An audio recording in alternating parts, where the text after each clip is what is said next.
This is Brianka J, and I'm back with another episode of Book Talk, where we talk all things books, whether it be literary analysis, theory, short stories, you name it. Today, I wanted to come to you and talk to you about this play and a movie. It's like a movie adaptation. I don't know if you guys seen it before or anything. A friend of mine introduced me to it. It's called Doubt. I thought the play was very interesting, and then I followed up with the watching the movie, and it was like a stark contrast between the play and the movie, which I think happens a lot, right? When you look at film adaptations, you'll see different things are chosen and how they use cinema and angles and symbolism in different ways, um, depending on if it's a written story, a play, or a movie, or even when it's transitioned into like these where they limited series now. So I wanted to talk about Doubt because I was like, oh my god, this is like, it was like riveting to me. And I know it came out in like 2005, but I just watched it. So art has no time. Art transcends time. Her. Hey everyone, it's your girl Brianka J, and today I'm so excited to share some seriously stunning pieces from Ana Luisa, a sustainable jewelry brand that's all about high quality, thoughtful gifts. First up, we've got this sparkly rope pave ring. It's the perfect everyday essential. With its twisted design and dazzling cubic zirconia, it's like a little bit of glam for your finger. And if you want to take your look to the next level, pair it with Ana Luisa's Tada earrings. They're a match made in heaven. But if you're more like me, don't worry. Ana Luisa has you covered. Their rope slim and rope bold rings are sleek, chic, and perfect for stacking. Now, let's talk about these Asher Pave huggies. These aren't your average hoops. They're mixed metal, sparkly, and oh so cute. They're the perfect way to add a little edge to any outfit. And to complete your look, check out the Arlo Bangle Bracelet. It's a delicate, elegant piece that's perfect for stacking or wearing alone. So, if you're looking for the perfect holiday gift for your loved ones, or let's be honest, for yourself, Ana Luisa has you covered. Jewelry is one of the most timeless and meaningful gifts you can give, and Ana Luisa pieces are perfect for that special someone. Plus, they come in gift-ready packaging, so you can check gift wrapping off your list. And guess what? Ana Luisa has an amazing holiday sale going on right now. You can get your favorite jewelry pieces at great discounts, so make sure to check it out using my link in the description. I love giving and receiving jewelry during the holidays. It's a gift that lasts forever. If you're still looking for the perfect holiday gift, Ana Luisa has you covered. I mean, what better way to say period, poo. But okay, so just for some feedback. So it's written, he starts writing it, its his name is off his name. Shanley. His last name is Shanley. He writes this. He starts writing it in 2003, and he said it's like right in the middle of like the U.S. is now invading Iraq, and there's a lot of vitality, clashing political commentators on television, the erosion of intellectual debate. He says everyone had a very entrenched opinion, but there was no real exchange. If someone were to say, I don't know, it was as if they would be put to death in the media coliseum, he recalls. There was this mask of certainty in our society that I was hardening to the point that it was developing a crack, and that crack was doubt. And so that's why he said he wrote it. So he sets this story in like 1964, right? He sets it in 1964. So there is set in this Catholic church, and there is the head woman, like the headmaster of the school, because it's a school and a church, right? Of course. So the headmaster is this woman, and then Pastor Flynn or Priest Flynn, and then there's one other younger woman in the church. The headmaster is very suspicious of this new priest who's come in, Pastor Flynn. And when you're reading it, I'm gonna start off with the play version. So I'm reading it and I'm looking at like the headmaster. I'm like, man, she's a really critical woman. Like she is very critical, very hard. And I think that kind of fits what you would think about like the principal of a Catholic school. She's very rigid, I would say. Very rigid would be a good way to describe her. Rigid. Her name is Sister Aloysius, and she's like very by the book, very old school. And then Father Flynn is there, and he's new, but he's kind of with reform. He's with change. He's open to these new ideas, but it's very subtly written. I think Shanley did a great job of making every little detail very minute, very subtle. And I think this is what defines like really creative writing when it's I hate when someone tells me how I should feel. Like make it subtle, make me have questions. Like I think that's what kind of makes me interested in something, right? But Sister Aloysius is there and she's watching Father Flynn, and there's also a very young teacher there, and I forget her name. Sister James, young Sister James. Her name is James. She's very much younger. I say almost like in her 20s. Sister Aloysius is in like her 50s, right? So there's a stark age gap and almost like a parental type of feeling between the two. Sister James really wants to impress and please Sister Aloysius. It's supposed to be like an employee-employer relationship, but because they're at the Catholic Church, they're nuns, they live there. It's almost like she's looking for her validation. And I think that is fitting for someone in their 20s starting their career, that they would want to have that adoration and validation from someone. So I don't think that's off at all. Anyway, to set the story up, Sister Aloysius is questioning how Sister James does her job. And she kind of hints to her to be observant, be careful, watch your surroundings. And she kind of hints towards watching Father Flynn and how he interacts with the children because he is new and he's very hands on. He takes on,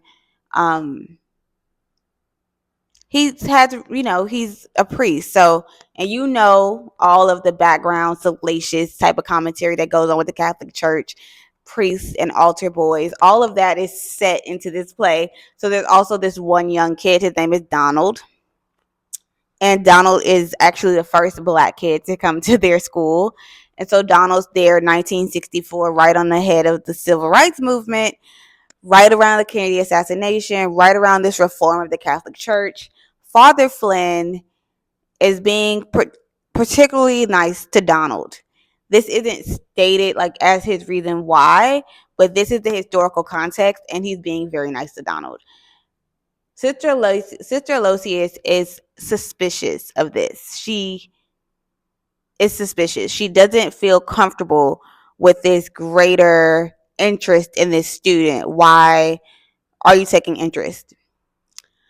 At one point, Father Flynn takes Donald out of class and has a private conversation with him. And Sister James, heeding Sister Aloysius's warning, brings this to the forefront. She tells Sister Aloysius.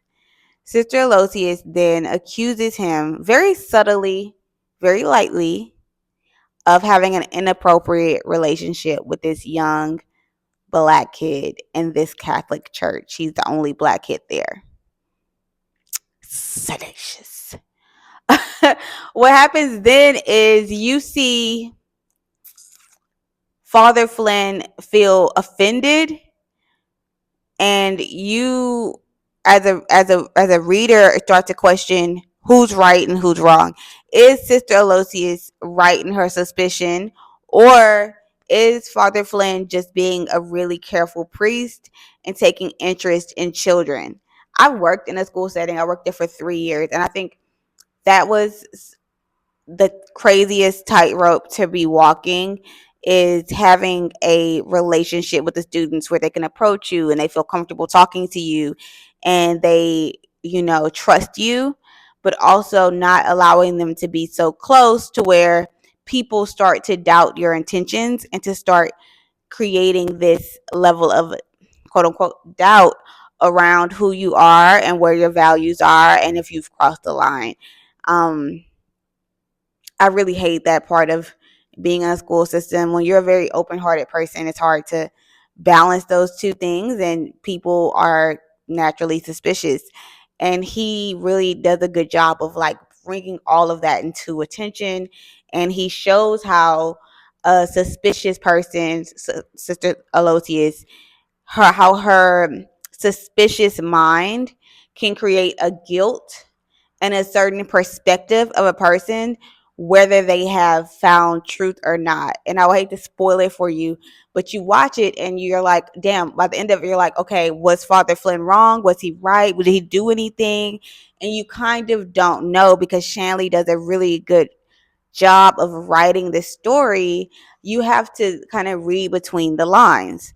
So one of the symbols he brings out is Father Flynn's nails.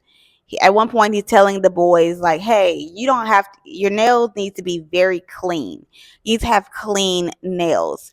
And it's like, okay, like, you don't have to keep them short. He makes a point of saying, you don't have to keep them short. I keep my nails rather long, but they have to be clean.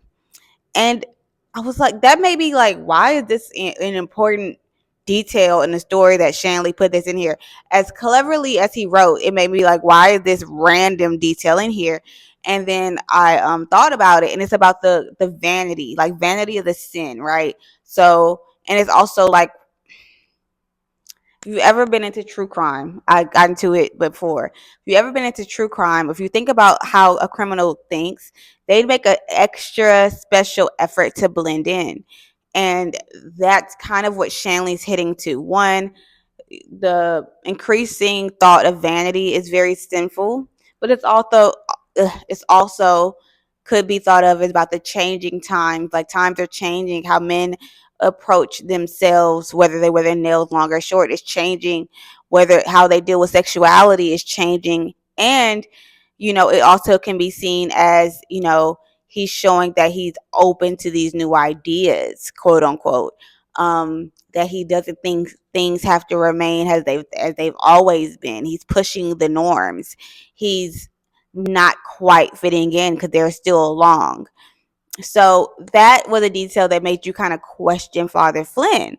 But at the same time, you have Sister Aloysius going above and beyond to make him seem guilty with very little evidence to like drive this point across, which makes you wonder about Sister Aloysius' background. Why is she like this? Why is she so untrustworthy? Why is she so uncomfortable? And she almost said, like, it's my job to spot it before it even happens.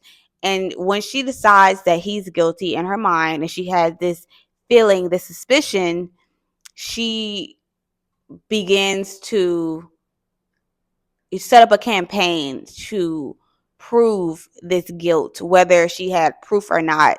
She speaks to Donald's mother, and she takes on all these extra efforts, right, to make him feel as if he is guilty. And we never know, but by the end of the story, Father Flynn leaves.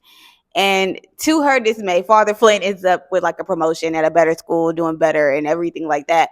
But there is doubt.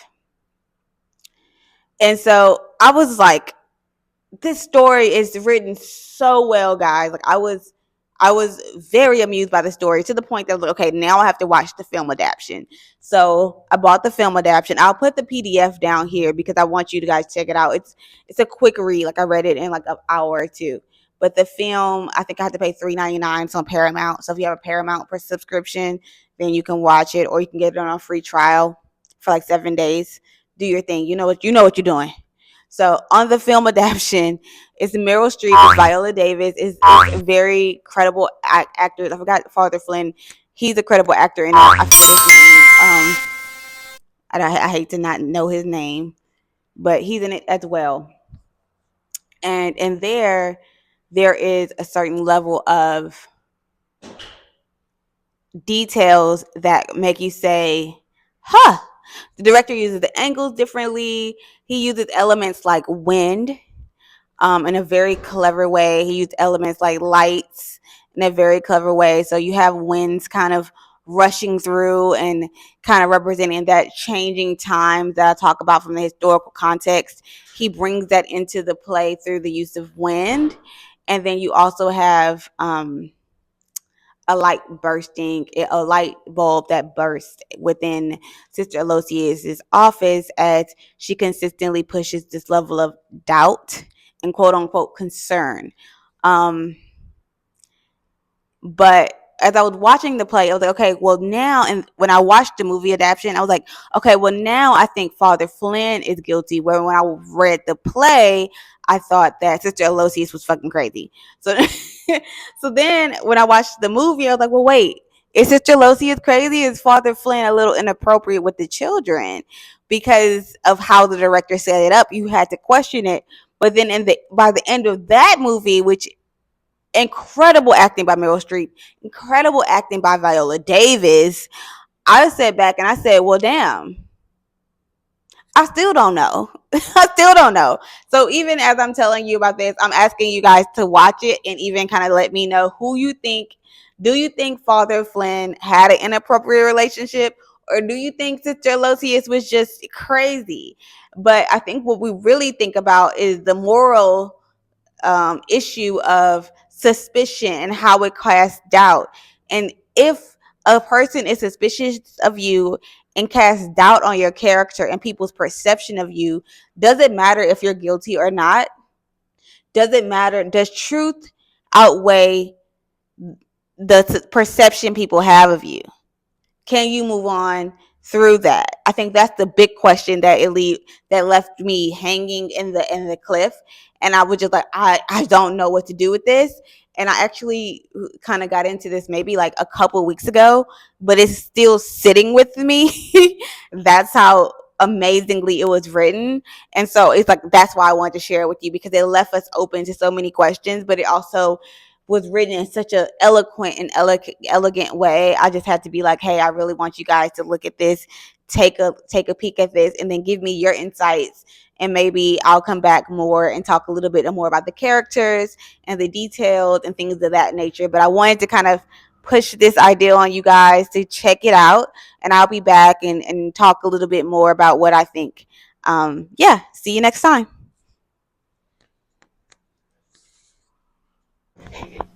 Hey, what's up? I'm Brianka J, and if you're here, then you are a fan of Book Talk. I wanted to stop this video and ask you to comment, like, or subscribe. It really helps my channel grow and allows me to continue to make continue to make videos like this and more. So thank you so much for coming, and I appreciate you.